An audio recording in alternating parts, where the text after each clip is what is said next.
Voin tarik ni diet showroom ang Caldona siapa ini scam 440 lah Caldona itu bahasa bodoh nyum pun lah tak ni kau tiang cakap mai voin su Joan kim tia kan ha ka chết cái kin ngay dễ là buổi khác rèn rèn như cái gì ngạc đó ní ôi tay đi cần ném var la rồi xem à thôi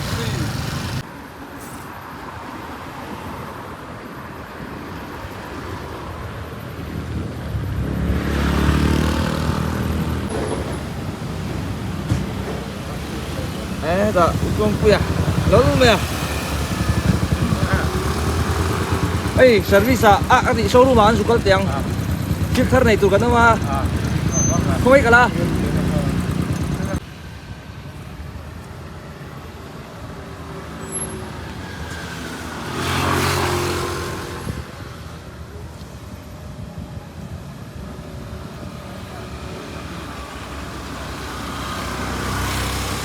dễ cái ngay yang chi kha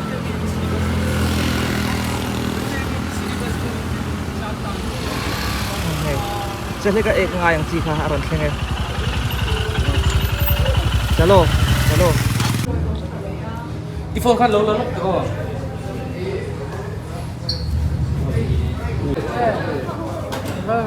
Liền rưỡi về. Tak ni. Kada doon ni. Ano kalon?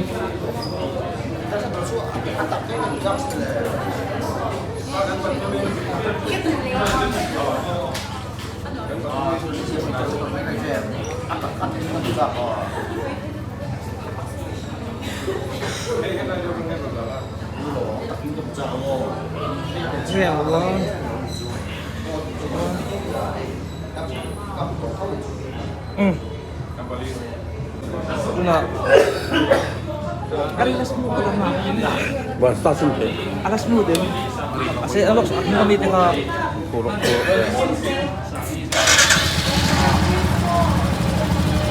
Na Aritil amho. Yan. Wala. Sige ya. Ay ko din na.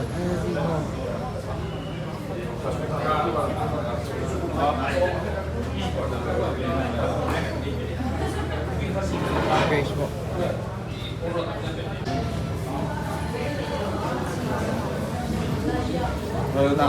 Baik thar sokang.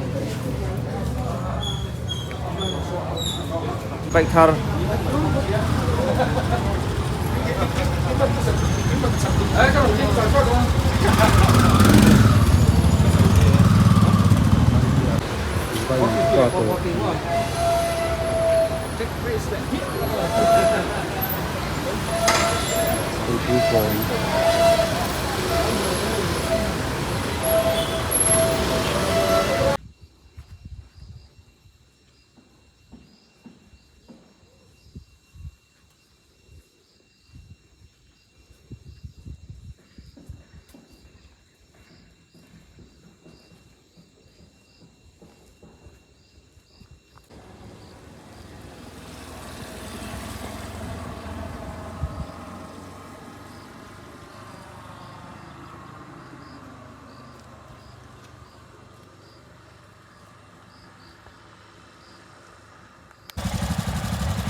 thar florals za kot branch za kot tangkhang branch ani hi ka hi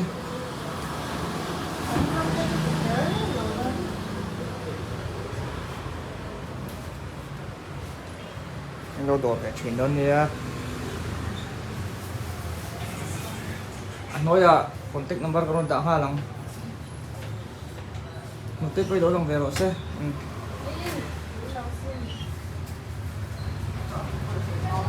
phạc anh bảo phạc thì tắc zoom tia khi ra cái lâu khi scam 440 số hay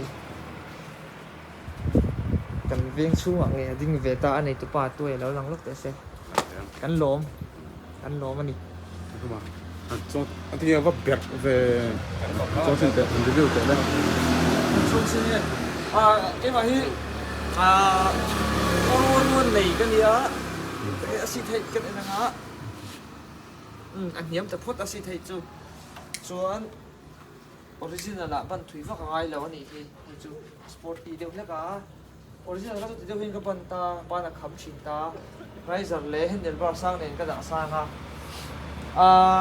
side glass chú KTM side glass balan chuang anh này à hay chú balan là pedon cái thui là pedon chứ anh phật đây à review tu khen chia mua em phật đây mua rồi mua ra thằng khơi cái lục khơi rồi một đôi một tay là mua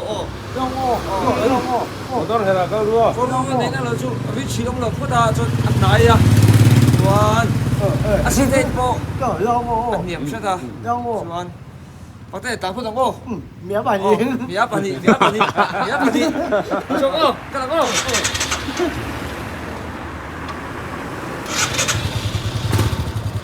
cái là cô